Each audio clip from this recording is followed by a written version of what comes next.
Thanks for clicking on State of the City. My name is Todd Prafke. I'm the city administrator here in St. Peter. And so whether you're catching me on Facebook or on YouTube, maybe through our website, thanks for clicking on. I hope I have some great information for you today. Today is February 11th. It's just about 3 o'clock in the afternoon. And, usually I don't delve into kind of personal stuff, but I want to just take a few moments and mention the passing of retired police chief Matt Peters. Matt passed away a week ago, very suddenly and unexpectedly, and after a very short retirement. And so certainly our deepest sympathies go out to Joellen and the kids and his entire family, and really the law enforcement community family that's out there. Many folks knew of Matt from his service in Janesville for a few years, and certainly with St. Peter for more than 20 years. He certainly left a big fingerprint on our community.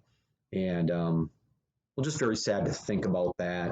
And again, wanting to recognize all the things that he did within our community to help make community, St. Peter, a safe community. And again, deepest sympathies to Joellen and his family and the law enforcement community. I'm going to his visitation this afternoon, and his memorial service is on Saturday the 12th at the Catholic Church. Well, thanks for indulging me on that. So let me get to some of the business of the city, which is normally what we talk about here as a part of State of the City. First of all, the workshop from on Monday night. Here's a copy of the agenda. I'm going to put a link below, not only for where you can find this agenda, but Monday night's agenda for the regular council meeting will be behind that as well. It'll take you to the spot on our website where meetings are located. Well, and as I look, I guess on my computer back here, I have our website, and here's the location. Well, you can't see that very well, but the location for where you can find all the minutes and meeting packets from council meetings to planning and zoning to park board to, well, all of them are there. So you can find it there. I'll have a link to that spot for you. So I wanted to mention that as a part of the work that was going on. But at the workshop, we talked about a few different things, one of which was the Fire Relief Association. So now what is that? Well, the Fire Relief Association is a separate entity. It is not part of the city. It's a not-for-profit. And it essentially is the not-for-profit that takes care of retirement funds for volunteer firefighters. And as you may or may not know, money flows into that account from the state of Minnesota. And because within Minnesota on insurance for homeowners insurance, some people call it fire insurance, but homeowners insurance, there's a 2% tax, and that money flows back into communities, into fire relief associations. So that's how they get money into that fund. The city has a fiduciary responsibility to that fund to make sure that it's taken care of appropriately and it's audited and all those kind of things, but also to make sure that not only is it audited, but it is fiscally sound, that the amount of benefits that are paid out aren't more than the fund can sustain. And so that's the fiduciary responsibility and why the city is involved with it. Anyway, on a every once in a while basis, the association comes to the city council and says, well, we're doing well financially. We'd love to change the amount that we receive for retirement. And retirement requires vesting in a certain number of years of service and all of those kind of things. But generally, it gets paid out in X dollars per service year. So if you've been a firefighter 20 years, X times 20 equals your retirement when you retire and reach a certain age from the fire department. And so that's what they're going to be talking about. They talked about that at the workshop and actually in its agenda item for Monday night. The proposal is that the Relief Association benefit or the service year benefit move from $3,500 a year to $3,900 a year within the universe in Minnesota of relief associations. That kind of puts us in the middle of the pack. And so that's a comfortable spot for us to be. And it is allowed under the rules, and certainly the Relief Association is more than financially sound enough to withstand or to support that level of benefit. So anyway, if you're interested in that, let me know, give me a call. Happy to talk about that a little bit more, but the council talked about it on, well, last Monday, and will be presumably taking some kind of action on it on this upcoming Monday on the 14th, Valentine's Day, by the way. Also, we talked about the Stormwater Fund. We talked about, and so that's not that exciting, important stuff, but not that exciting. It was a mid-cycle budget report, not necessarily not setting rates or not changing the budget, just a report on where it is so far within the middle part of a 2-year budget cycle. But then also I wanted to talk about ADA grant program for Marianne, if she's watching out there, and for Paula.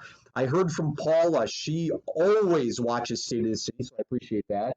We have an ADA grant program. Now, this is a program that the EDA and the city have put in place over the last couple of years, and it was really designed to provide grants for businesses to help them become handicap accessible. More than 10% of the population at any given day is physically unable to get up a step or two to get into a building or to buy services, or if you're a business owner, to buy the stuff that you're selling. So why wouldn't we want to help people who are handicapped, physically handicapped, be able to get in and out of buildings more readily? And so this program is designed for that. A certain amount of money is set aside by the EDA every year, and we take applications. Those applications are reviewed by a committee, and they're prioritized related to spending. And we've done, I think it's 8 or 9 over the last couple of years, helped businesses. What we see most often is kind of those push button electronic door openers. And so that's super great.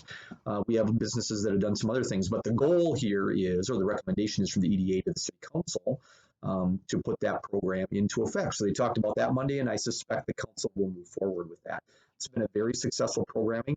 Helps everybody, helps businesses, helps people who are handicapped, helps people like me who may not be handicapped today, but at some point in my life will be broken leg, broken hip, who knows, or as with many of you, right? I help an in-law get around who might be in a wheelchair or something like that. So good for everybody, good for everyone. Then I also want to review one other thing that they talked about quite a little bit, which was the Green Step program. Now I'm going to put a link about Green Step program below here so you can take a look at it. But generally what the Green Step program is, it's a program that was put together by the League of Minnesota Cities and the Minnesota Pollution Control Agency, and it sets out 29 best practices for sustainability that cities can tackle. And so those 29 are divided into 5 primary categories, and the city has been a participant in Green Steps for a few years now. And the council is kind of renewing their interest in that and their learning opportunities, since we have some new council members, and talking about what we can do using Green Steps as a framework to enhance, to measure, and frankly, a little bit to be recognized about what we do relative to sustainability. So I'll put a link in there that gets you to the St. Peter portion. I will tell you that everything that we do isn't listed there because some of the things aren't in the 29 best practices. And this is one of those issues that we've really worked with interns to update the documentation. And interns are kind of up and down, a little bit seasonal. And so sometimes the information lags what we've really been doing or are doing or looking forward to doing related to Green Steps. So anyway, watch for that, look for that link. It might be very interesting to you in some of the things that are being considered. It's also a program that provides lots of great insight and lots of analysis and lots of ideas about what other communities are doing that we might be able to pick up and do. No sense in reinventing the wheel. Anyway, some tidbits quick as I'm getting towards the end of this State of the City. I want to mention that cat licenses are due at the end of April. Cat licenses and dog license are really in place for a couple different reasons. One of which, it helps us as a community ensure that those animals have their rabies vaccination, which is really important for community health. The second of which, and as a pet owner myself, frankly, I'm always going to get the rabies shot for our animals. But one additional thing for me is that, boy, they wear that tag, and if that dog or that cat kind of gets away and someone finds it, it gets reported to the police department, and they have that tag that links that dog or that cat to me, which is great, so I can get that dog or cat back more readily, which is important, especially since they become part of our family, right? We want them back if that's possible. So anyway, think about that. Again, cat licenses are due in April 30th. I also want to mention that on President's Day, which is the 21st, all of the city non-emergency offices are closed. Some services will be available, and places like the community center won't be locked up, but the rec door will be closed. Well, anyway, if you have questions, please check out our website and give us a call. I'd be happy to answer about that. I also want to mention MRVT. We're really in the first month of charging fares since since I'm trying to think when it was. Well, it was 22 or 23 months ago. There's been no fares. So now fares have started. You got to have cash or use Easy Pay. So again, call Transit or go on our website and they'll be able to help you get that set up, figure that out, whether you want to pay cash or use Easy Pay for paying transit. It's a system by which you can put money in an account, and when you get on the bus, they just deduct a little bit of money from your account, and off you go on transit. So anyway, transit. One other thing I wanted to mention with MRBT, we have just launched the what I guess I would call the interpretation services. And so if someone happens to be not an English speaker or a good English speaker, they can call in and we have an interpreter available that can help them get their ride set up, give them the latest information. Remember, you got to wear a mask and how to pay and all those things. So we're really excited about that. We've had some utilization of that. It certainly benefits an important segment of our community. So if you are one of those folks or know someone that might be in that situation, encourage them to give us a call. We'd love to give them a ride. We can speak their language, so we're happy about that. I also want to mention tree trimming.